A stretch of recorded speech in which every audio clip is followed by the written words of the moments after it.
హనుమకొండ జిల్లా కాకతీయ యూనివర్సిటీలో మరోసారి తీవ్ర ఉద్రిక్తత చోటు చేసుకుంది. ఎంబీఏ డిపార్ట్మెంట్కు చెందిన వికలాంగుడైన విద్యార్థి గజేంద్రపై కొంతమంది యువకులు దాడికి పాల్పడిన ఘటన చర్చనీయాంశంగా మారింది. గజేంద్ర రాత్రి భోజనం చేసిన అనంతరం హాస్టల్కు వెళ్తుండగా యూనివర్సిటీ గెస్ట్ హౌస్ ఎదుట మద్యం సేవిస్తున్న ఏబీవీపీకి చెందిన కొంతమంది వ్యక్తులు అతడిని అడ్డగించారు. ఇక్కడికి రారా అని అనడంతో గజేంద్ర ఏంటి బ్రో చెప్పండి అని స్పందించారు. ఆగ్రహించిన వారు బ్రో ఎవడురా, నీకు ఎవడన్నా అని అనాలి అంటూ వికలాంగుడైన విద్యార్థిపై దౌర్జన్యానికి దిగారు. పిడిగుద్దులతో తీవ్రంగా కొట్టినట్లు సమాచారం.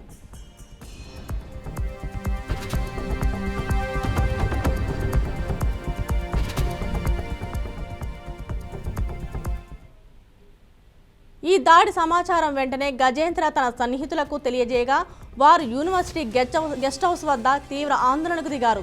గొడవ ముదిరే అవకాశం ఉండడంతో యూనివర్సిటీ పోలీసులు, హనుమకొండ సుబేదారి పోలీసులు ఘటనా స్థలానికి చేరుకొని పరిస్థితిని అదుపులోకి తీసుకొచ్చారు. విద్యార్థుల ఆరోపణల ప్రకారం ఏబీవీపీకి చెందిన కొంతమంది విద్యార్థులు తమ కోర్సులు పూర్తి చేసిన యూనివర్సిటీలోనే ఉండి ఇలాంటి దౌర్జన్యాలకు పాల్పడుతున్నారని తెలిపారు. యూనివర్సిటీ వాతావరణాన్ని కలుషితం చేస్తున్న వారిపై కఠిన చర్యలు తీసుకోవాలని వారు డిమాండ్ చేస్తున్నారు.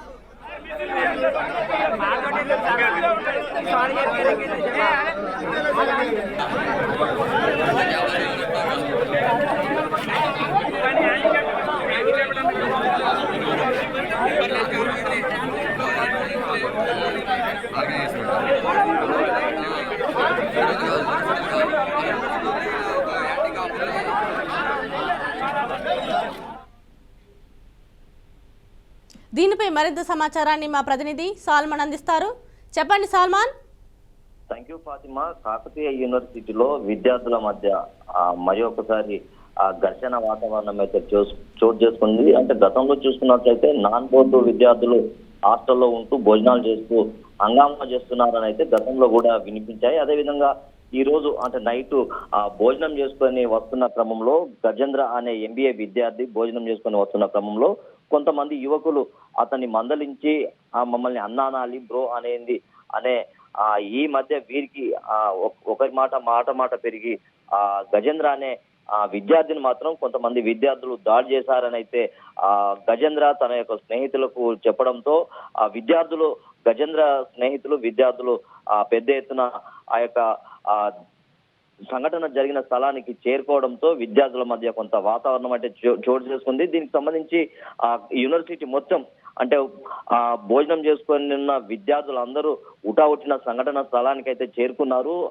యూనివర్సిటీలో పెద్ద గొడవ జరుగుతుందన్న సమాచారంతో హనంకొండ అదేవిధంగా యూనివర్సిటీ సుబేదారి పోలీస్ అంటే 3 పోలీస్ స్టేషన్ల పరిధిలో ఉన్న పోలీసులు అయితే యూనివర్సిటీలోకి వచ్చారు. యూనివర్సిటీలోకి వచ్చిన ఈ యొక్క విషయాన్ని అయితే పూర్తిగా పోలీసులు అయితే విచారణ చేపట్టారు. ఖచ్చితంగా దీనికి సంబంధించిన ఎవరైనా అంటే యూనివర్సిటీలో తాగడానికి లేకుంటే ఎవరైనా నాన్ బోర్డు విద్యార్థులు కనుక వచ్చినట్లయితే వారి మీద చర్యలు తీసుకునే అవకాశం అయితే స్పష్టంగా కనబడుతుందని అయితే పోలీసులు గతంలో చెప్పారు, ఇప్పుడు కూడా చెప్తున్నారు. ఖచ్చితంగా ఈ యొక్క యూనివర్సిటీలో చదువుకునే విద్యార్థులు మాత్రమే హాస్టళ్లలో ఉండాలి. ఒకవేళ బయట వ్యక్తులు ఎవరు వచ్చినా అది ఉదయకాలంలో వచ్చి వెళ్లే పరిస్థితి ఉండాలి తప్ప ఈ యొక్క నైట్ వచ్చి లేకుంటే భోజనాలు చేయడానికి లేకుంటే విద్యార్థులను ఇబ్బందులకు గురి చేసిన ఏ విద్యార్థులైనా ఏ విద్యార్థి సంఘంల నాయకులనైనా కొంత వారి మీద కఠిన చర్యలు ఖచ్చితంగా తీసుకుంటామని అయితే పోలీసులు అయితే ఇప్పటికే విద్యార్థులను హెచ్చరించారు. దీనికి సంబంధించి అయితే ఈ యొక్క పెద్ద ఎత్తున విద్యార్థులు ఆందోళన అయితే శ్రీకారం చుట్టారు. ఖచ్చితంగా ఎవరైతే దాడి చేశారో ఆ విద్యార్థులను వారి మీద కఠిన చర్యలు తీసుకోవాలి, వారి మీద పోలీస్ కేసు నమోదు చేయాలి. ఎందుకంటే ఈ యూనివర్సిటీకి సంబంధం లేని విద్యార్థులు యూనివర్సిటీలో ఇలాంటి సంఘటనలు పాల్పడే వారిని ఖచ్చితంగా కఠిన చర్యలు తీసుకోవాలని అయితే పెద్ద ఎత్తున ఆందోళన చేస్తున్నారు. ఖచ్చితంగా ఈ యొక్క ఏబీపీ విద్యార్థులను అయితే ఈ యొక్క గజేంద్ర ఆరోపిస్తున్నారు. దీనికి సంబంధించిన విషయం అయితే పోలీసులు అయితే విచారణ చేస్తున్నారు. ఈ యొక్క విచారణ తదనంతరం పూర్తి వివరాలు అయితే వెల్లడించే అవకాశం అయితే స్పష్టంగా కనబడుతుంది. Thank you Salman.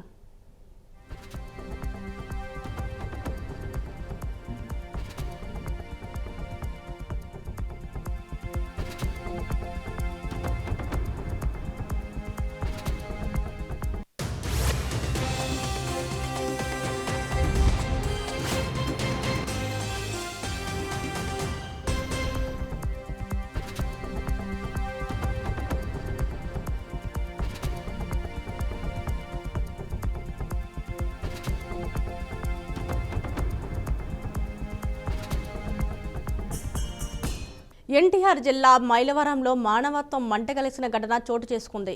కూతుర్ని కన్న తండ్రి అతి దారుణంగా హతమార్చాడు. ప్రేమ వ్యవహారం విషయంలో మందలించిన మాట వినకపోవడంతో ఆగ్రహంతో ఐరన్ రాడ్తో కొట్టడంతో బాలిక గాయత్రి మృతి చెందింది.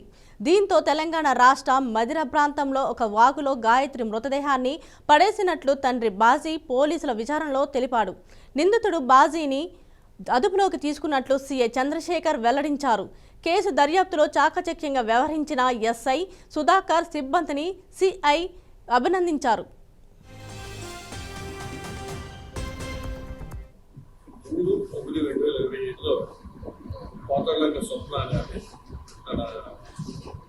చెల్లిగారు అమ్మాయి అంటే గాయత్రి అమ్మాయిని గాయత్రి తండ్రి కొద్ది ఎక్కడికో తీసుకెళ్ళిపోయాడని చెప్పేసి ఒక కంప్లైంట్ ఇవ్వడంతో దాని మీద అట్టు కేసు నమోదు చేయడం.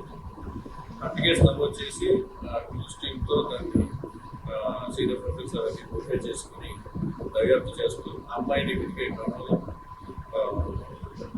కొన్ని సాక్ష్యాధారాలు బట్టి ఎవిడెన్సెస్ బట్టి తండ్రి ఆమె చెప్పాడు అనే అనుమానం పెట్టలేదు.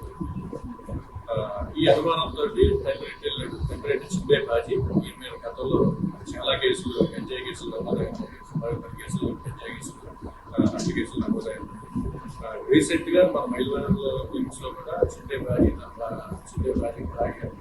అరెస్ట్ చేసి జైల్లో ఈయన బెయిల్లో వచ్చాడు. దీనికోసం వెతికే క్రమంలో ఇలా ఇక్కడ నుంచి ఖమ్మం జిల్లా నుంచి తెలంగాణ రాష్ట్రంలో వెంకటాపురం చేసి అంటే ఆల్మోస్ట్ ఛత్తీస్గఢ్ బార్డర్ వెళ్ళి అక్కడ ఉన్నట్టుగా తెలిసింది. దాంతో వాటిని పట్టుకొని తీసుకురావడం జరిగింది. ఈ దర్యాప్తులో భాగంగా మేము తెలిసిన విషయాలు ఏంటంటే చిందే బాజీ అన్న అతను తన రెండవ భార్య జైల్లో ఉంటున్న రెండవ భార్య కూతురిని ఎవరితో చదువుగా ఉంటున్నావు కదా అని చెప్పి అడిగితే ఆమె సరిగ్గా సమాధానం. మహిళా సమస్యల పట్ల పార్లమెంటరీ మహిళా సాధికారత కమిటీ చైర్పర్సన్ పురంధేశ్వరి కీలక వ్యాఖ్యలు చేశారు. మహిళలు ఎదుర్కొంటున్న సమస్యలను జాతీయ సదస్సులో చర్చించామని అన్నారు. మహిళా సాధికారతపై ప్రధానమైన దృష్టిని కేంద్రీకరిస్తూ సదస్సు నిర్వహిస్తున్నట్లు తెలియజేశారు. అలాగే పార్లమెంటరీ కమిటీ అధ్యక్షురాలిగా తనకు అవకాశం ఇచ్చిన ప్రధానికి ధన్యవాదాలు తెలియజేస్తున్నారన్నారు. ఎన్టీఆర్ రాజకీయ ప్రస్థానాన్ని ప్రారంభించిన తిరుపతి నుంచే జాతీయ సదస్సు జరగడం మరింత సంతోషాన్నిస్తుందని చెప్పారు.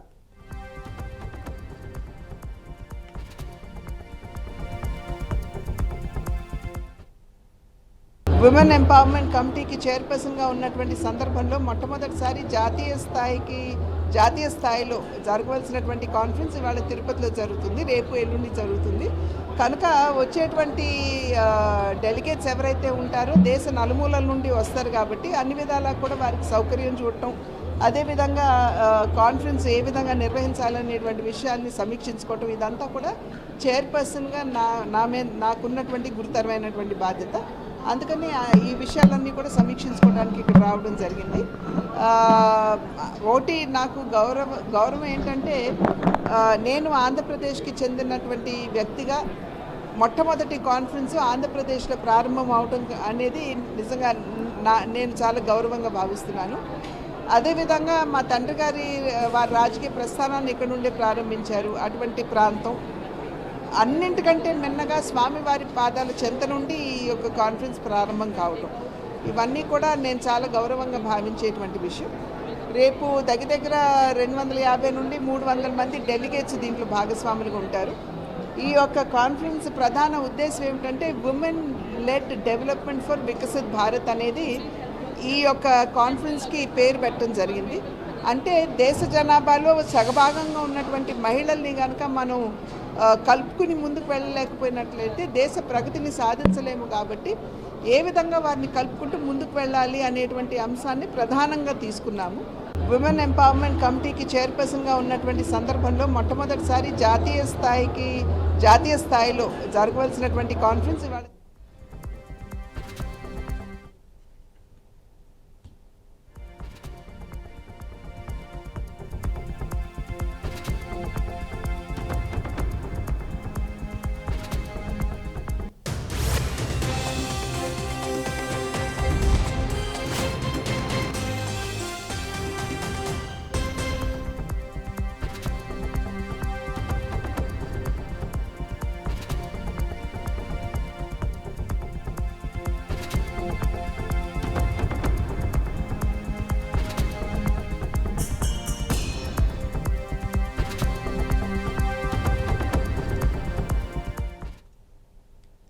బీఆర్కే న్యూస్లో ప్రసారమైన ఓ ఐఏఎస్ అధికారికి సంబంధించిన ఓ వార్తలో ట్విస్ట్ నెలకొంది.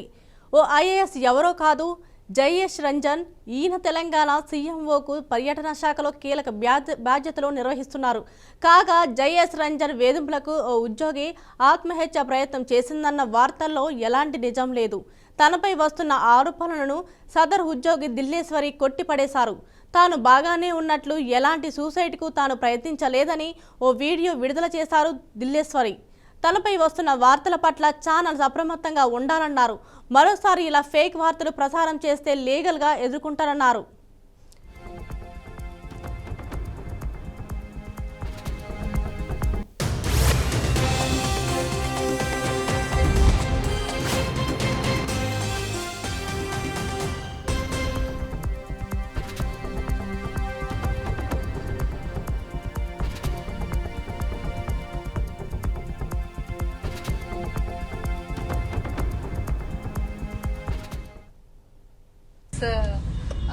వచ్చాయి. సో నిన్నటి నుంచి బేస్లెస్ ఎలిగేషన్స్ వల్ల నేను చాలా ఇబ్బందికి గురవుతున్నాను. సో నేను చాలా హ్యాపీగా ఉన్నాను అండ్ నేను చాలా బాగా బయట తిరుగుతున్నాను.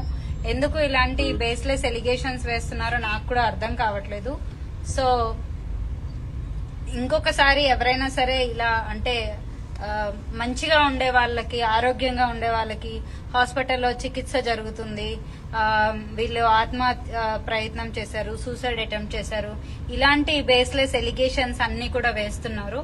సో నాకు ఏ రకమైన హెల్త్ ఇష్యూ లేదు. ఓవైపు ఇదంతా ఇలా ఉంటే ఐఏఎస్ జయేష్ రంజన్ ఓ వీడియో విడుదల చేశారు. అందులో దిల్లేశ్వరి నిర్వహిస్తున్న ఫౌండేషన్ గురించి మాట్లాడారు. దేవర్ష్ ఫౌండేషన్ ద్వారా ఎంతో మందికి మంచి జరుగుతుందన్నారు. ఈ ఫౌండేషన్ సేవలకు గాను తాను గర్వంగా ఫీల్ అవుతున్నానన్నారు. ఈ ఫౌండేషన్ ద్వారా చిన్న చిన్న బస్తీలు, స్లమ్ ఏరియాల్లో సేవలు చేస్తున్నారని తెలిపారు. చిన్న పిల్లలు చదువుకునే వారికి చాలా ఉపయోగపడుతుందన్నారు. Jayesh Ranjan. I work for the government here in Hyderabad, and I feel immensely proud that I am getting associated with a new NGO which is starting. It's called Devarsh Foundation. A close friend of mine, Dileshwari, is starting this NGO with a very noble purpose. We know that lots of people live in working class neighborhoods. In Hyderabad, we typically call them as bastis or slums. Many of them work very hard to eke their livelihood, and they have lots of hopes from their children. Many of them hope that their child will get better education. The child will do things which will transform their living conditions. This NGO is going to target such families with very focused interventions. I'm happy that so much of goodwill and support is coming our way, and I do look forward to continuously engaging with the foundation activities and helping them become one of the leading NGOs in the city and in Telangana, hopefully in the country as well, which does so many noble things for the working class people, for the poorest of the people. Hi, I am Jayesh Ranjan. I work for the government here in కానీ ఉదయం నుంచి వీరిద్దరి మధ్య ఏదో జరిగిందని, జైహేష్ రంజర్ వేధింపులతో దిల్లేశ్వరి suicide attempt చేసిందని వార్తలు చెక్కెలు కొట్టాయి. ఈ వీడియోలను బట్టి చూస్తే దిల్లేశ్వరి జైల మధ్య ఎలాంటి వివాదం లేదు. పైగా దిల్లేశ్వరి ఫౌండేషన్పై అధికారి హర్షం వ్యక్తం చేస్తున్న వీడియో విడుదల చేశారు. ఏదేమైనా వీళ్ళిద్దరి మధ్య వివాదం ఉందని వస్తున్న ఆరోపణలు మాత్రం ఆగడం లేదు.